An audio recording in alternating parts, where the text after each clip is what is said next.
Assalamualaikum warahmatullahi wabarakatuh. Mari kita lanjutkan untuk pembahasan kitab Fathul Qorib beserta syarahnya. Mudah-mudahan bermanfaat. Bismillahirrahmanirrahim. Wa ghuslu jam'il afwali utai mbasuh sekabehane pira-pira uyu wal aurati lan pira-pira telek. Walau kana senajan ono abu abwal wal auros iku min makulil lahmi saking hewan kang den pangan daginge iku wajibun kang wajib. Membasuh seluruh air kencing dan tinja walaupun keduanya dari hewan yang dimakan dagingnya, maka hukumnya adalah wajib. Kita lihat pada qauluhunya. Qauluhu wa ghuslu jam'il abwali ay ghuslu musabi dalika bimaknal mahali alladhi asabahu syai'un min dalika. Maksudnya adalah membasuh tempat yang terkena najis.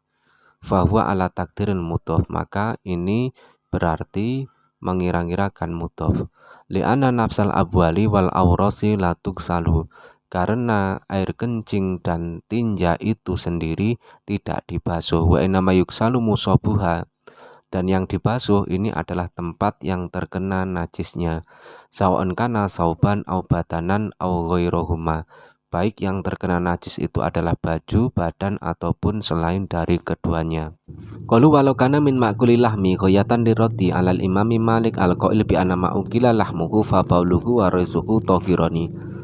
Ungkapan Kiai Syareh yang mengatakan bahwa walaupun toh keduanya dari hewan yang halal dimakan dagingnya merupakan goyah atau batas akhir untuk menolak pendapat Imam Malik yang mengatakan bahwa setiap hewan yang halal dimakan dagingnya, maka air kencing dan tinjanya dihukumi suci.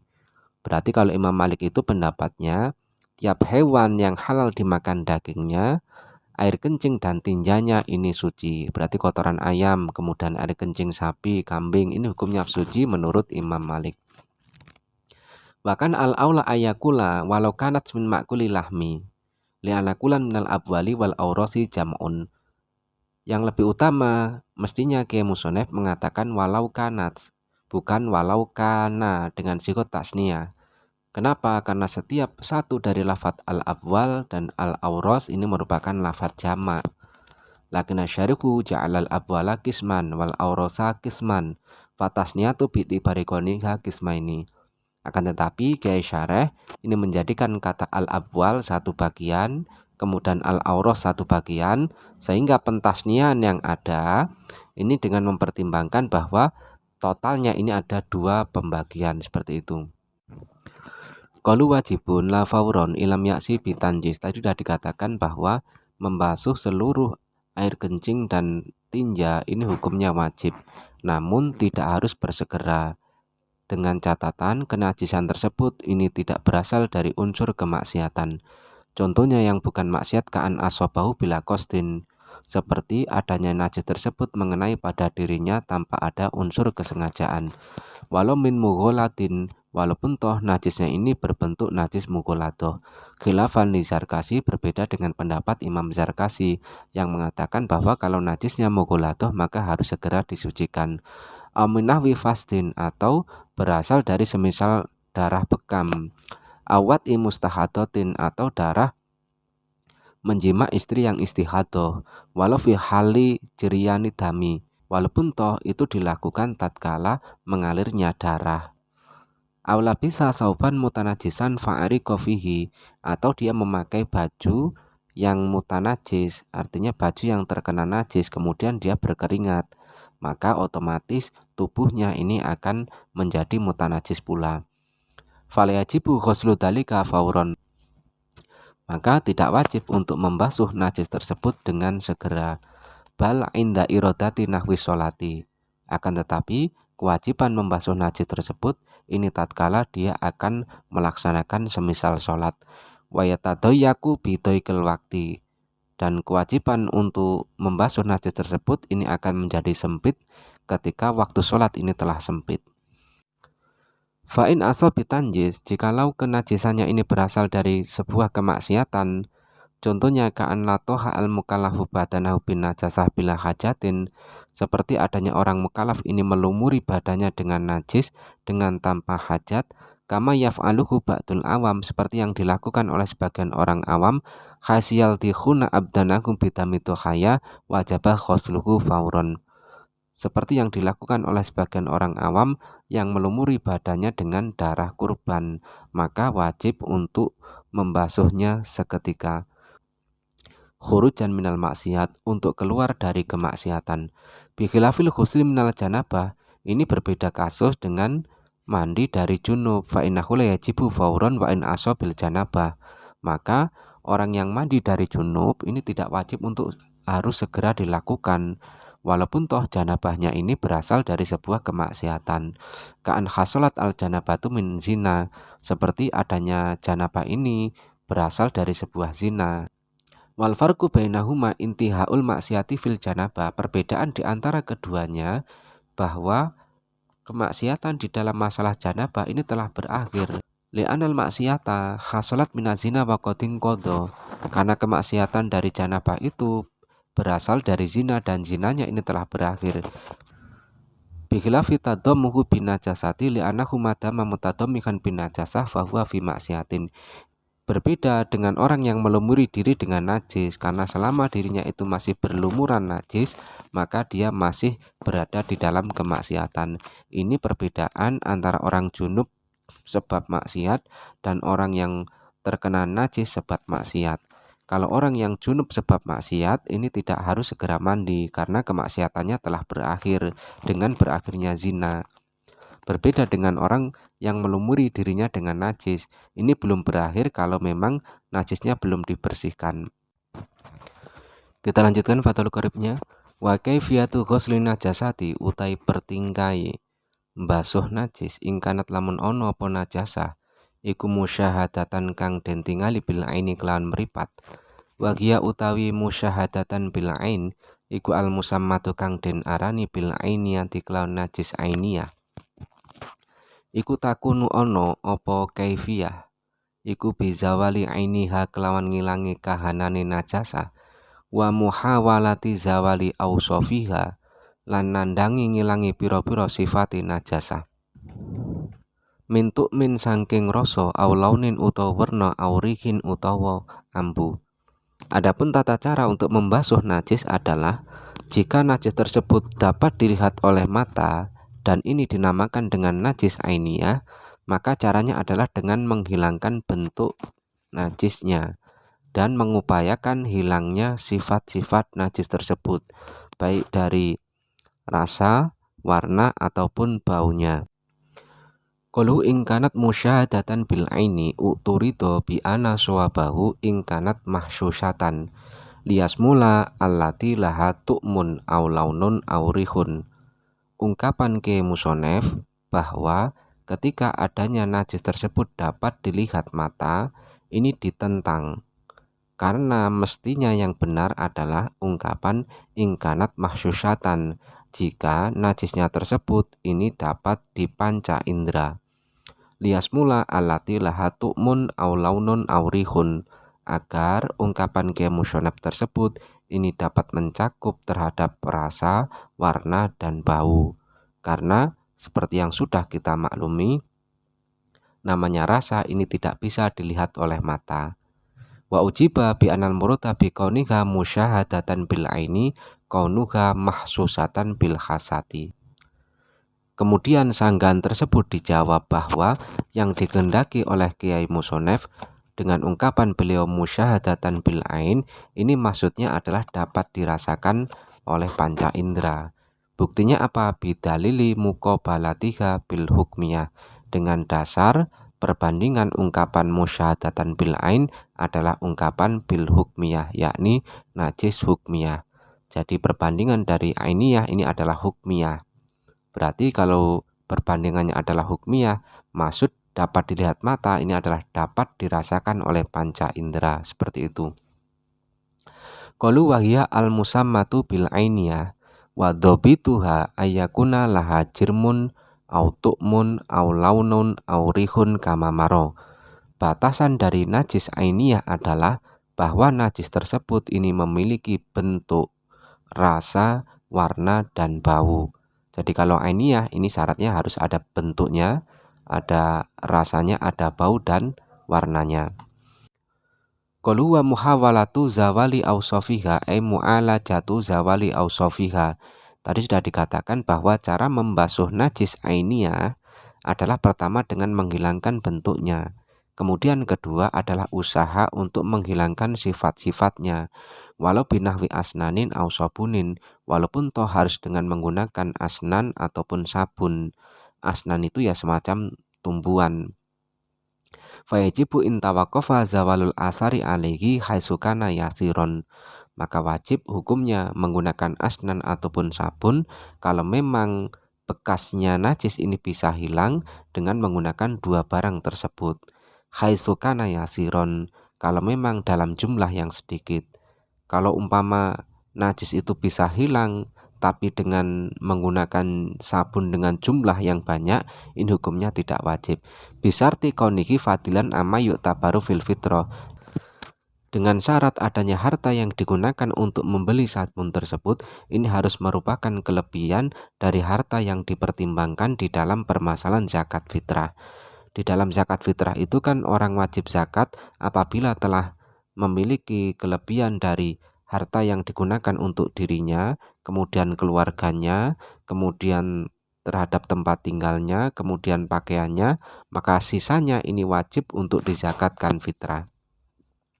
Begitu pula di dalam permasalahan ini, kalau mama dia punya harta sudah cukup untuk dirinya, orang-orang yang ditanggungnya, tempat kemudian pakaian, maka wajib baginya untuk membeli sabun guna untuk menghilangkan najis tersebut. Wa yajuzu istimalu daqiqil hububi fi ghuslil aidi bi qadril hajati, diperbolehkan untuk menggunakan tepung biji-bijian guna membasuh tangan dengan kadar hajat. Artinya seperti ini, tepung itu kan untuk dimakan, bukan untuk membasuh tangan. Namun hal ini diperbolehkan dengan kadar hajat. Lijirnya lil adati bihi, karena hal itu sudah berlaku sebagai adat. Wa minhu addiqaqu al-ma'ruf. Begitu pula dengan tepung-tepung yang terkenal pada zaman sekarang. Kemudian kita lanjutkan fatal koribnya, fa'in bagiya mongko lamun isih keri opo tok munajasati rasane najis dorro mongko bahayani opo in bagiya tok munajasat. Jika sudah ada usaha untuk menghilangkan sifat-sifatnya namun masih menyisakan rasa dari najisnya, maka hal ini membahayakan, artinya belum dihukumi suci. Aulaunun utawa werna aurihun utawa ambu asura kang dadi angel apa zawaluhu ilangi launun aurihun lam yadurra mongko ora bahaya apa launun aurihun asura zawaluhu. Atau yang tersisa itu adalah warna ataupun baunya yang sulit untuk dihilangkan, maka hal itu tidak membahayakan. Kita lihat pada koluhunya. Qalu fa'in bagi atau munajasati doro, tadi sudah dikatakan bahwa tatkala sudah ada usaha untuk menghilangkan sifat-sifat najis kemudian masih menyisakan rasanya, maka ini membahayakan. Falayuk fa'anku ila inta'ad daro fayu fa'anku madama muta'adiron, maka najis itu tidak akan pernah dimakfu kecuali jika memang sangat sulit untuk dihilangkan. Kalau sangat sulit untuk dihilangkan maka akan dimakfu. Fayakunu al-mahalu najisan ma'fuan anhu la tohiron, sehingga tempat yang terkena najis ini dikatakan najis yang dimakfu, bukan perkara yang suci. Wadhabitu ta'atur ala yazula ila bil qot'i. Batasan sangat sulit untuk dihilangkan adalah sekira tidak bisa hilang kecuali dengan dipotong. Fa'in qadara ba'da dalika ala zawalihi wajaba. Kalau seandainya setelah ini semua artinya suatu saat dia mampu untuk menghilangkannya, maka wajib baginya untuk menghilangkannya. Wala yajibu alaihi i'adatu ma shallahu bihi alal mu'tamad, dan tidak wajib untuk mengulangi setiap sholat dengan membawa najis tersebut menurut qaul mu'tamad. Wa ila fala makna lil afi. Kalau harus mengulangi sholatnya maka tidak ada makna di dalam pengampunan terhadap najis tersebut. Qalu aulaunun aurihun asuro zawaluhu lam yadurro. Tadi sudah dikatakan kalau yang tersisa ini adalah warna ataupun baunya yang sulit untuk dihilangkan, maka hal itu tidak membahayakan. Falayajibu zawaluhu, sehingga tidak wajib untuk menghilangkannya. Bal yadhuru al-mahalu, bahkan tempatnya sudah dihukumi suci.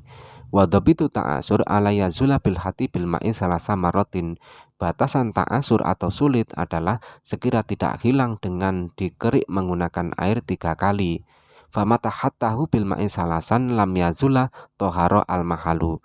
Maka kapanpun najis tersebut sudah dikerik dengan menggunakan air 3 kali kemudian tidak hilang, maka tempatnya ini dihukumi suci. Fa in qadara ala zawalihi ba'da dzalika lam yajib. Kalau seandainya orang itu mampu untuk menghilangkannya setelah itu, maka hukumnya tidak wajib untuk menghilangkannya. Kenapa? Li'anal mahala thahirun. Karena tempatnya ini sudah dihukumi suci sejak awal. Naam in baqiya ma'an fi mahalin wahidin min najasatin wahidatin fayajibu zawaluhuma. Benar, hukumnya sudah dianggap suci. Kalau memang yang tersisa ini adalah dua-duanya sekaligus pada satu tempat dari satu najis, maka wajib untuk menghilangkan keduanya. Ila in ta'adharo, kecuali jika memang sangat sulit untuk dihilangkan kamamaro. Kamamaro fi baqai tu'mi, seperti permasalahan di dalam masih tersisanya rasa. Likwati dilalatihima ala baqai najasah, karena menunjukkannya warna dan bau tersebut terhadap masih adanya najis. Fa in baqiya mutafarriqaini aw min najasataini wa asura zawaluhuma lam yadurra. Kalau seandainya keduanya ini masih tersisa namun di tempat yang berbeda-beda atau dari dua najis yang berbeda dan sulit untuk menghilangkan keduanya, maka hal itu tidak masalah. Dari sini dapat kita simpulkan bahwa tatkala kita sudah berusaha menghilangkan sifat-sifat najis, baik dari bau, rasa, ataupun warna, kemudian masih menyisakan salah satunya, maka hukumnya diperinci. Kalau umpama yang tersisa itu adalah rasanya saja, maka tempat yang terkena najis ini belum dihukumi suci, kecuali menjadi ta'adur atau sangat sulit untuk dihilangkan, maka hukumnya dimakfu. Kemudian perincian yang kedua, kalau yang tersisa ini adalah salah satu dari warna ataupun baunya yang sulit untuk dihilangkan atau ta'asur, maka tempat yang terkena najis ini hukumnya sudah suci. Perbedaan antara ta'adur dan ta'asur, kalau ta'adur ini sangat sulit. Sekira kalau tidak dipotong tidak hilang najisnya. Kalau ta'asur ini sulit. Artinya levelnya masih di bawah ta'adur. Batasannya kalau dia dikerik dengan menggunakan air 3 kali tidak bersih, maka ini namanya ta'asur. Kemudian perincian yang ketiga, tatkala yang tersisa ini adalah warna dan baunya sekaligus dari satu tempat dan dari satu najis, maka hukumnya tempat yang terkena najis belum suci, kecuali menjadi sangat sulit dihilangkan atau ta'adur tadi. Kemudian kita lanjutkan untuk fatal koribnya.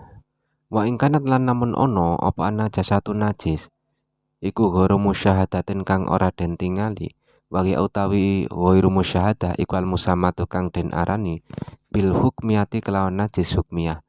Fayakfi mangko cukup apa jaryul ma'i ngilekake banyu alal mutanajisi ing ngatasé perkara kang kena najis biha kelawan hukmiyah. Walau marotan senajan saambalan wahidatan kang siji. Dan jikalau najisnya ini tidak bisa dilihat dan ini dinamakan dengan najis hukmiyah, maka cukup mengalirkan air terhadap perkara yang terkena najis hukmiyah walaupun toh hanya satu kali. Kita lihat pada qaulunya, qaulu wa ingkanat an-najasatu ghairu musyahadatin. Ai ghairu mahsusatin ala mamaro. Maksudnya adalah najis yang tidak bisa dirasakan panca indera, seperti keterangan yang telah lewat. Qalu wa hiya al-musamatu bil hukmiyati wa dhabituha ala yakuna laha jirmun wala tu'mun wala launun wala rihun. Batasan dari najis hukmiyah adalah adanya najis tersebut ini tidak memiliki bentuk, tidak memiliki rasa, tidak memiliki warna, dan tidak memiliki bau. Contohnya seperti air kencing yang telah kering dan tidak ditemukan sifat-sifat najis yang ada. Qalu fayakfi jaril ma'i alal mutanajisi bika. Ai saya lunuh alaihi walau min ghairi fi'li fa'ilin. Maksudnya adalah mengalirkan air kepada najis tersebut walaupun toh tanpa adanya usaha dari seseorang. Kalmatori seperti halnya air hujan. Dari sini berarti dapat kita fahami bahwa runtutan di dalam membasuh najis Ini pertama adalah dengan menghilangkan bentuk najisnya. Kemudian kedua adalah dengan menghilangkan sifat-sifatnya. Setelah sifat-sifatnya najis itu hilang, maka najis itu akan menjadi namanya najis hukmiyah. Karena najis hukmiyah ini berarti najis yang sudah tidak ada bentuk, rasa, warna, dan baunya. Setelah menjadi najis hukmiyah, cukup dialirkan air 1 kali, maka tempat itu akan menjadi suci. Seperti itu. Sumastasna al-musannifu minal abwali wallahu a'lam bisawab. Kita lanjutkan pada pertemuan selanjutnya. Saya akhiri, wassalamualaikum warahmatullahi wabarakatuh.